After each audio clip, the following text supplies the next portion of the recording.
Jay Harwitz with a special edition of Amazing Conversations with my friend Eric LeGrand.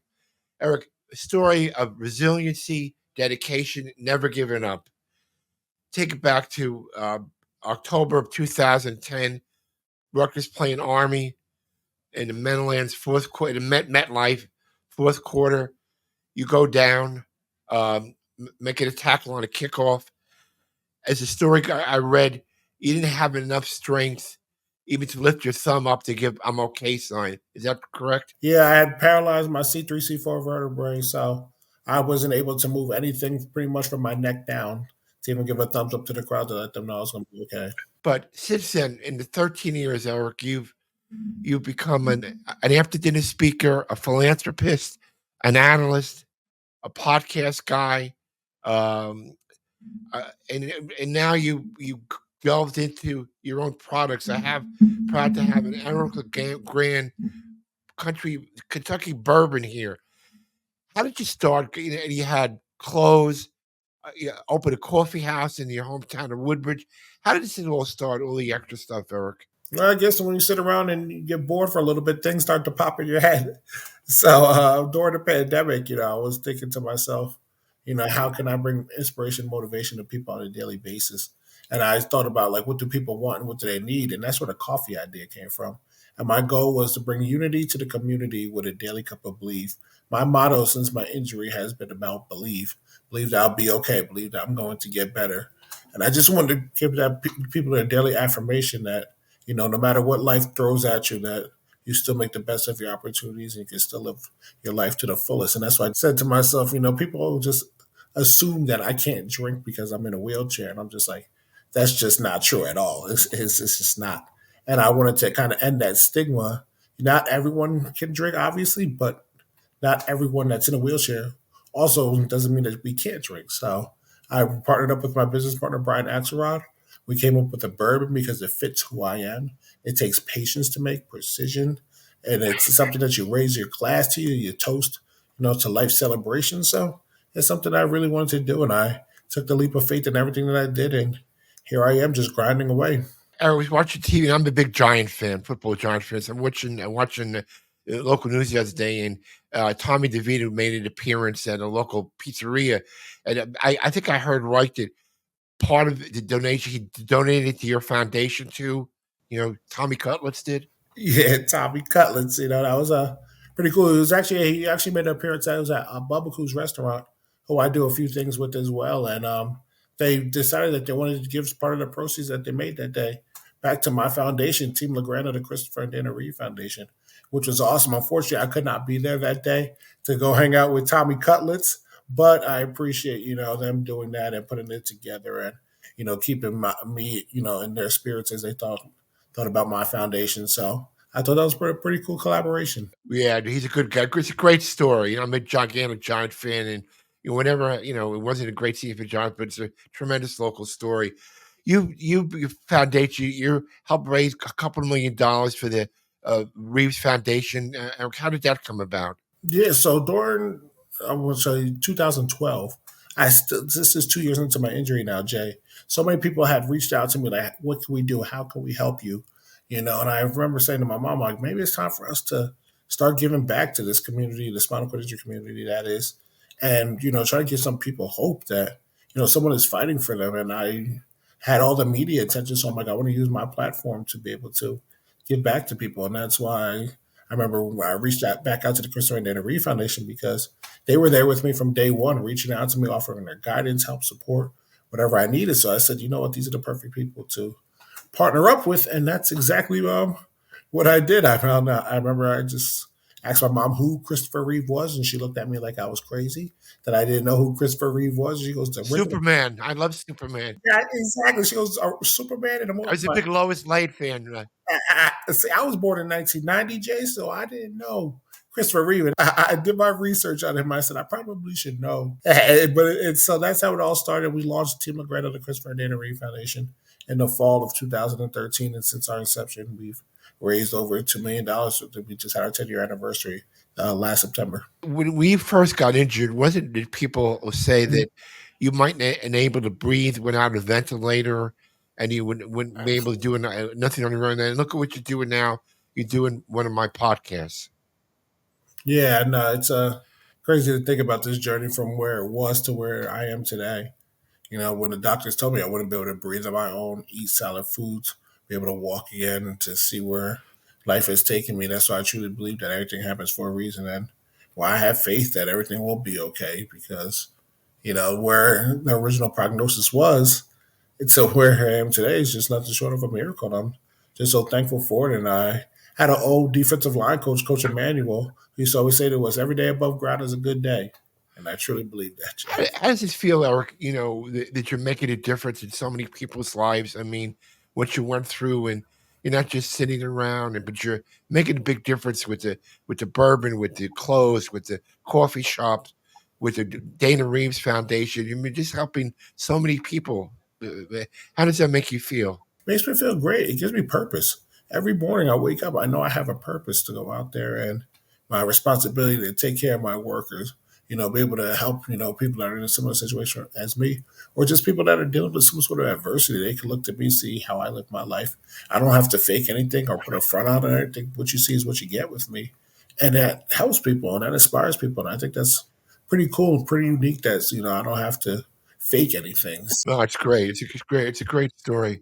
So I think that's why it makes me feel so, you know, happy about it. A couple of years ago, Eric, you spoke. We have an ADA group at City Field, and you spoke to us and really touched a lot of people. And that was, great people. And knew more than LeGrand, a football player, learning about LeGrand than the person. And do you remember you talked to those people over at City a couple of years ago? Yeah, that was a great opportunity to be able to share my story with the team over there and be able to just dive in a little bit about my life and not just what people see in the media and on TV. Got to actually see, me. I talked about a little bit before my injury. Growing up as a kid for the first 20 years of my life, and then dove into all the tragic and tragedy that hit in 2010, and then the lessons I've learned and the people I've gotten to meet. I got to share that with everyone, which is pretty cool. Rutgers is still pretty close to your heart. I know you do the football games. You do most of the games. How does that work out? How many games? You told me you were at the in the Yankee State, the Pinstripe Bowl the other day. I mean, how does that work out for you, Eric? Well, I do all the Rutgers games still on the radio. So whether if it's down the road and I'm doing it from my house, I'm doing a pregame, halftime, postgame show, or when they're at the home games, I'm at the stadium doing a color commentary. So I've been doing this since 2011. So it's been quite the journey. I haven't missed a Rutgers game since. It's been fun. And your number 52 is retired. You got your degree. You gave a speech at commencement. One person I know is really important to you is Greg Schiano. Tell me a little about what he's meant to you in your journey, Eric. Coach Schiano is the man. He took me in as a young boy at 17 years old.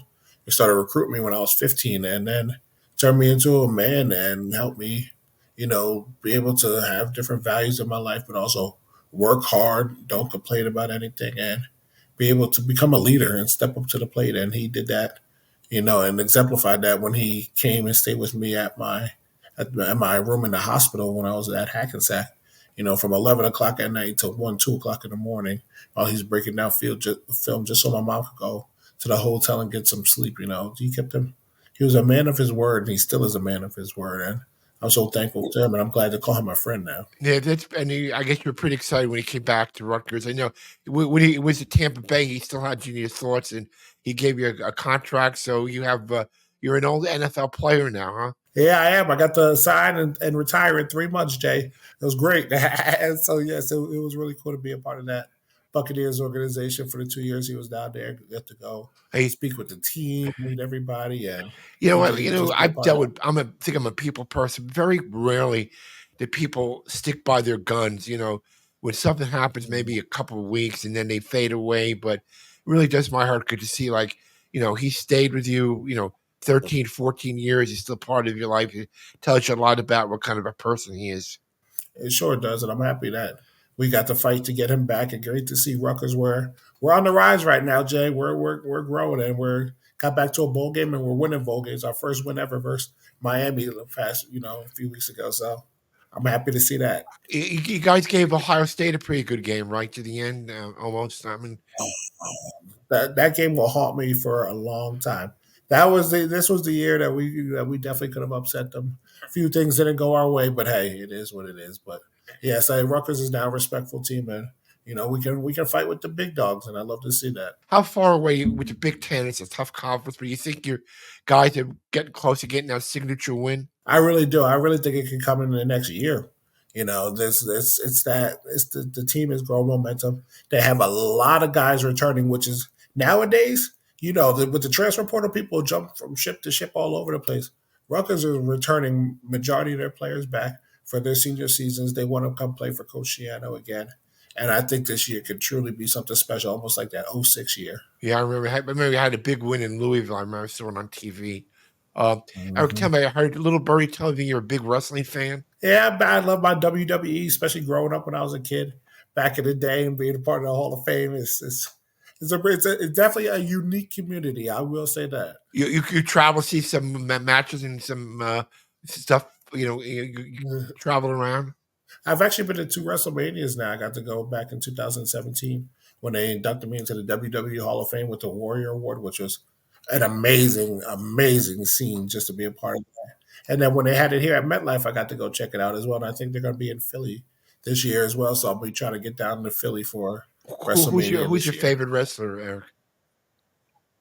Growing up, it was The Rock, Stone Cold, and Kane. Those are my three guys that I loved watching when I was a kid. And actually, I see The Rock has been promoting a lot with the WWE, so it looks like he might be setting himself up for a WrestleMania match coming up.